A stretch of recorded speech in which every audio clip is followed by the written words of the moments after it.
This is Mcrd, officially Marine Corps Recruit Depot, San Diego, California. When a fresh young Marine recruit arrives here, he gets a special warm greeting.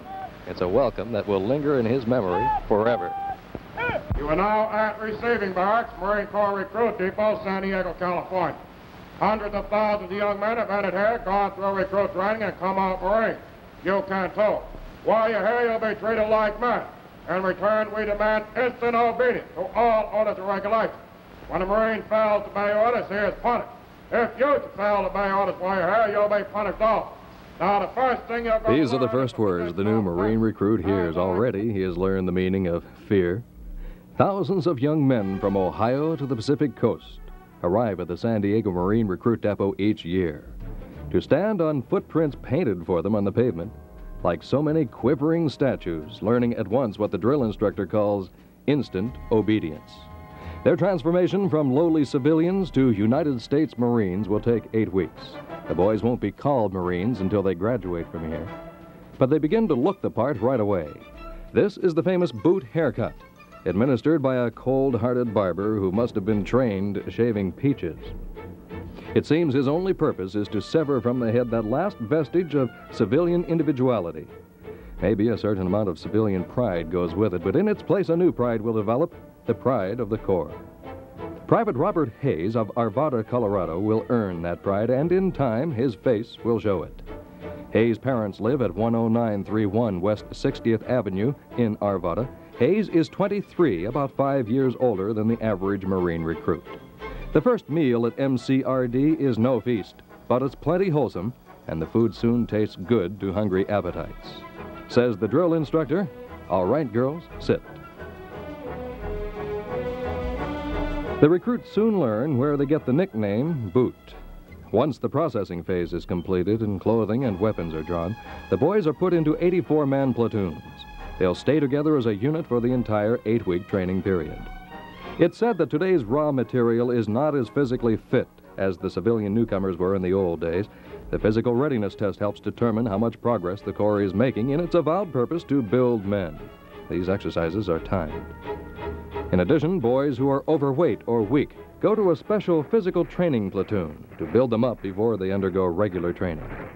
So-called negative attitudes are dealt with in the motivational platoon. There also is a discipline platoon. Traditionally, the Marine Corps has been made up of volunteers, men who want to be Marines. But again, draftees are being assigned here, about 1,800 last month. They have to learn to want to be Marines, even when they march like a bunch of guided mussels until they have to wear tennis shoes.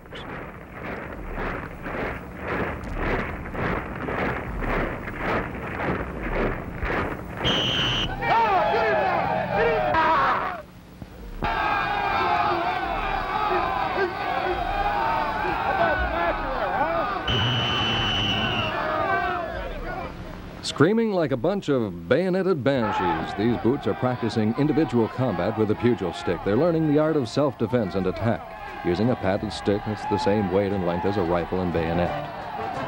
Says the depot commanding officer, Major General Bruno Hochmuth, we don't believe in a gradual transition from civilian to military.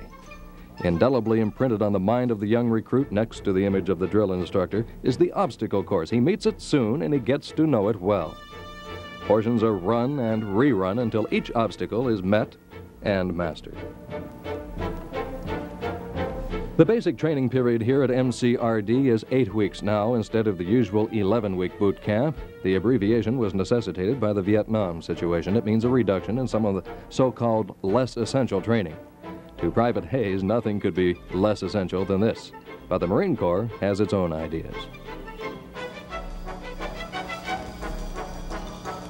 10 hours of classroom time on the care and feeding of the M14 rifle are supplemented by 89 hours of marksmanship training.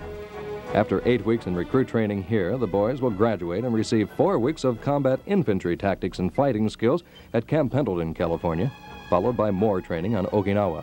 At Pendleton and Okinawa, the emphasis on guerrilla warfare is heavy. Meanwhile, the Boots Bible, this little red notebook, fills rapidly with information on what to do and what not to do as a Marine. Private Hayes! Yes, sir. Yes, sir! Why are you looking at the airplane when you're supposed to be standing at attention? Hey, yes, sir! Watch the time alongside you, Snake. Get out. Get the rifle down there on the deck. Yes, sir! Start doing squats for us. Yes, sir.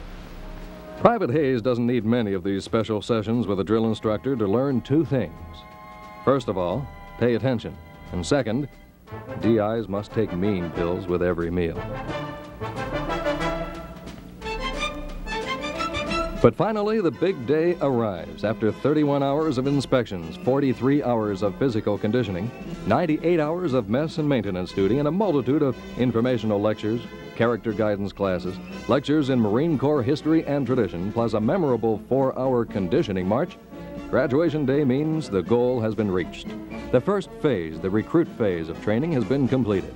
Private Hayes won't graduate for another week or so, but when he does, he'll be a little bit older, a little bit wiser, and a lot tougher. And he'll know what it means to be a Marine. It's a pride and feeling of accomplishment that has been earned. And at Marine Corps Recruit Depot, nearly 30,000 men have earned it so far this year.